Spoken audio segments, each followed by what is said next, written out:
Well, you can imagine these were three assistant coaches.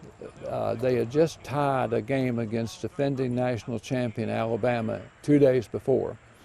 And you can imagine these guys were going to work and they were all excited. They were looking forward to getting to work, and it was a great time to be at Tennessee and be a coach. And all of a sudden, they're gone. It was foggy, rainy, and the engineer did not see the car going across the track until he was 500 feet away. And no one knows whether Charlie tried to beat the train or what. And I think an interesting sidelight of that is that Charlie Rash, the driver, had a kidney stone late in the week before.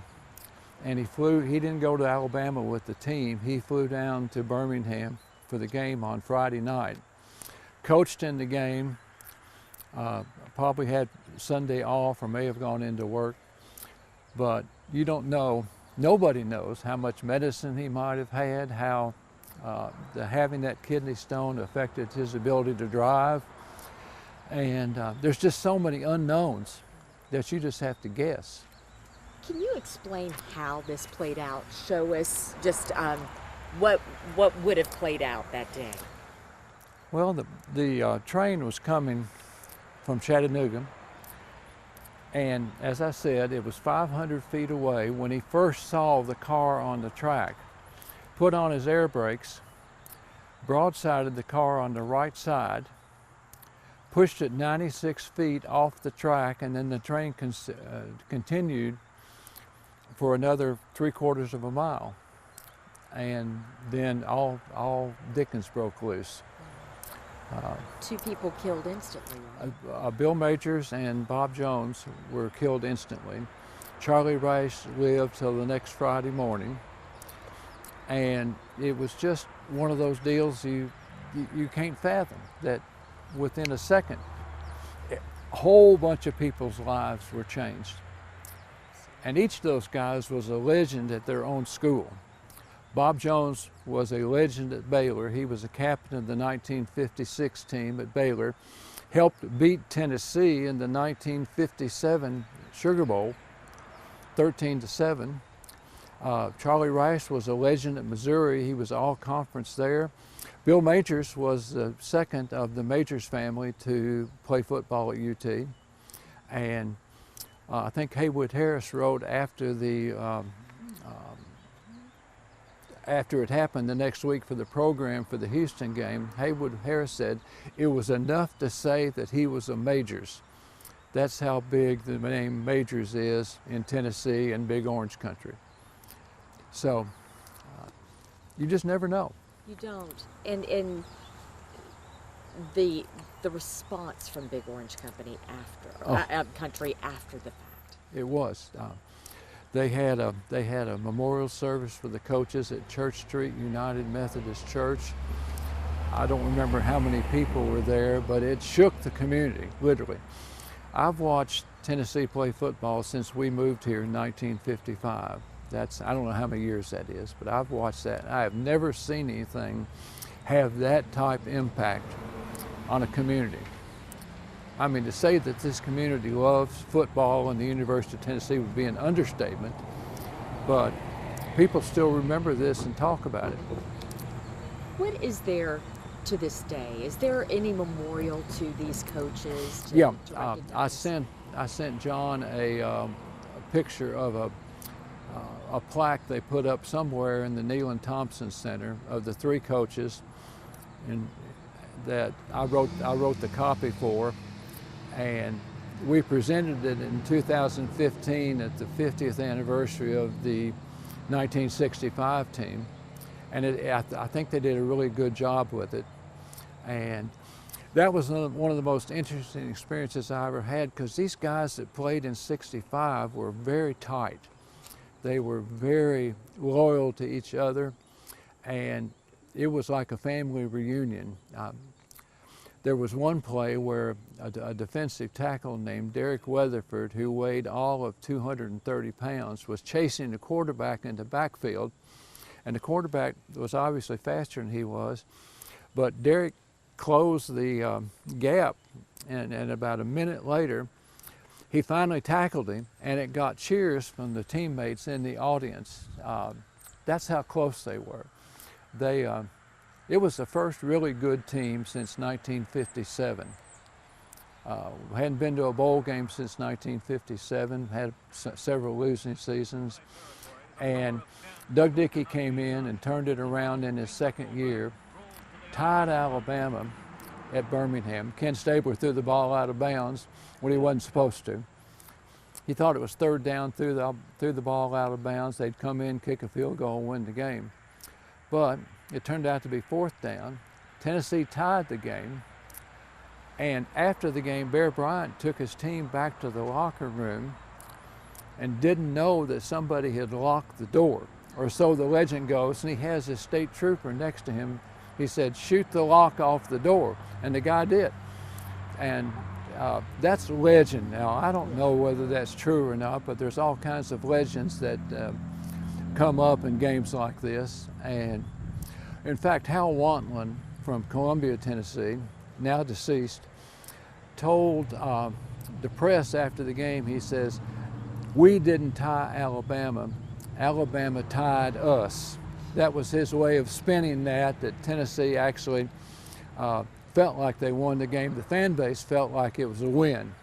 And it was, I was all of 17 years old at the time, and I remember that like it was yesterday. It just, I don't drive by here very often, but when I do, I just think about the coaches had to have been excited about going to work. And no one knows why, but they got in the way of the train. And those pictures I sent John will show you what happens when a train going 70 or 80 miles an hour runs into a Volkswagen. It's just sad to look at. The train's going to win. The train is going to win, and what can you say? See, we don't know whether that stop sign was there or not 68 years ago.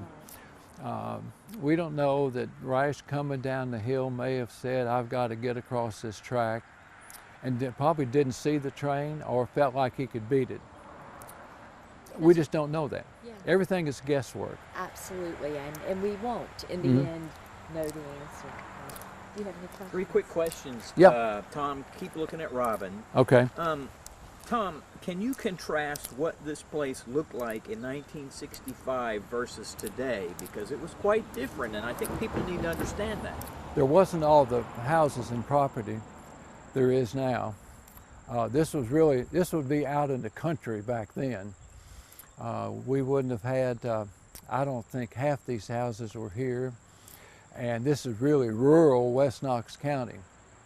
And I just think that anybody that lived there then would be surprised at what it looks like now.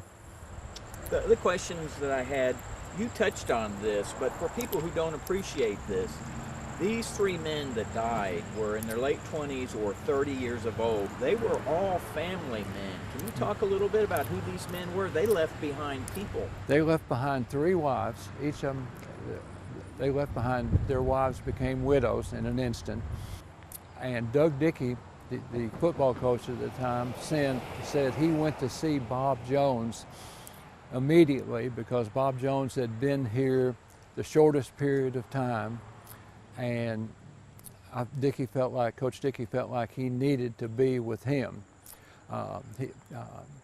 He assigned the practice routine to his assistant coaches, and he worked with the families. And there was no other time where Doug Dickey stood as tall as he did in those 4 or 5 days from the time the impact of the train through the funeral and the Houston game. Now, Houston offered to cancel the game, and they really didn't know what they were going to do. And then Thursday, I believe it was Thursday, they decided we'll play the game.